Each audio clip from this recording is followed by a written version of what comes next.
All right, so let's take a look at the SN2 reaction mechanism in organic chemistry, generic version, and then a simple example with only a little bit of detail, just talking about mechanism mostly.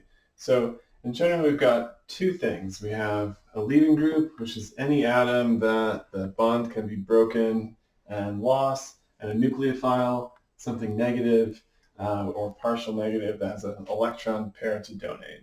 And so the mechanism is nucleophile attacks to the carbon that is bonded to the leaving group, and then the electrons, so start at the bond, point to the leaving group, right? So you're really doing sort of a one-for-one swap here.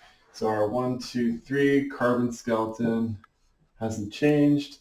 Instead, I've attached a nucleophile here, right? So no longer a nucleophile, but that's the group that's on there now.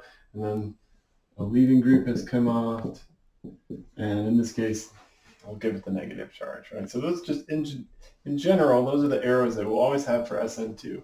2 arrows, nucleophile ions, leaving group comes off. When we get down to a real example, there's a few details to pay attention to if we're only considering the mechanism. That is, the nucleophile, the position of the arrow doesn't matter so much as long as you're pointing to the correct carbon atom, and then the bond will break. Though, so you'll see I represented stereochemistry here in the leaving group, so the bromine has some shape and position.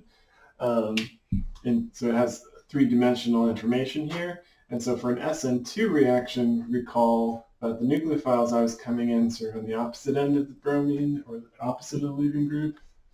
So the new group will always be in the opposite orientation.